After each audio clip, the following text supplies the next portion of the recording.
আজ আমি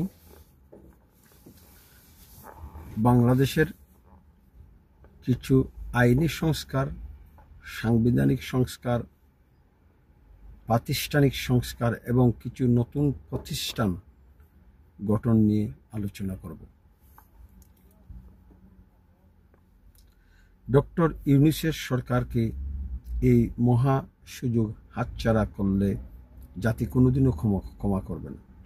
অতএব সময় নষ্ট না করে ডক্টর ইউনূসকে কিছু আইনি সংস্কার, কিছু সাংবিধানিক সংস্কার, কিছু প্রাতিষ্ঠানিক সংস্কার, কিছু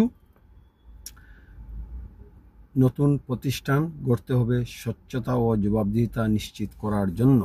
তো প্রথমেই আমি আলোচনা করব ডক্টর ইউনূসকে প্রথমেই কলোনিয়াল সব লকে সংস্কার করতে হবে, যেমন কলোনিয়াল পুলিশ ল, কলোনিয়াল সিভিল সার্ভিস ল, সিআরপিসি, ফৌজদারি কার্যবিধি, এগুলো সব হলো কলোনিয়াল ল। এই কলোনিয়াল ল দিয়ে 53 বছর ধরে ফেসিস্ট রাজনৈতিক দলগুলা আমাদেরকে শাসন করেছে। গত 53 বছর ধরে ডক্টর ইউনূসকে কুইক অধ্যাদেশ জারির মাধ্যমে এই কলোনিয়াল লগুলাকে সংস্কার করে ফেলতে হবে। এগুলার জন্য সংবিধান সংশোধন করার কোনো দরকার নেই। দ্বিতীয়ত হলো সাংবিধানিক সংস্কার। সাংবিধানিক সংস্কার করতে হলে ডক্টর ইউনূসকে যত দ্রুত সম্ভব একটা গণভোট দেওয়া দরকার এবং সাংবিধানিক পরিষদ গঠনের মাধ্যমে সংবিধানের ফেসিস্ট সব আর্টিকেলকে উচ্ছেদ করতে হবে এবং সংবিধানের বেসিক স্ট্রাকচার, যেমন গণতন্ত্র, সমাজতন্ত্র, ধর্মনিরপেক্ষতাবাদ, জাতীয়তাবাদ, বঙ্গবন্ধুর স্বাধীনতার ঘোষণা, বাংলাদেশের স্বাধীনতার ঘোষণাপত্র এবং বাংলাদেশ সংবিধানের মৌলিক কাঠামো তথা প্রথম অনুচ্ছেদ, দ্বিতীয় অনুচ্ছেদ, তৃতীয় অনুচ্ছেদকে অক্ষত রেখে সাংবিধানে আমূল পরিবর্তন আনতে হবে। হাতে কিন্তু সময় কম। ইউনূসকে এই সুযোগ হাতছাড়া করলে জাতি কোনোদিনও তাকে ক্ষমা করবে না। 2024-এর ম্যান্ডেট ছিল সংবিধান সংস্কার।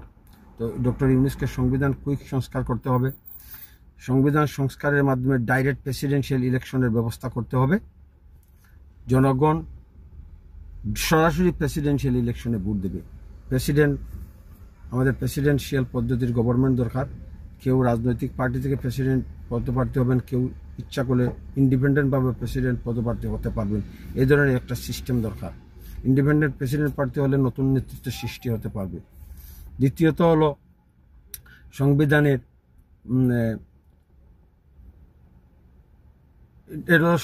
সংস্কার। সাংবিধানিক সংস্কারের মাধ্যমে 70 অনুচ্ছেদকে বদলাতে হবে, 16 অনুচ্ছেদকে সংশোধন করতে হবে, দ্বিকক্ষ বিশিষ্ট পার্লামেন্ট করতে হবে এবং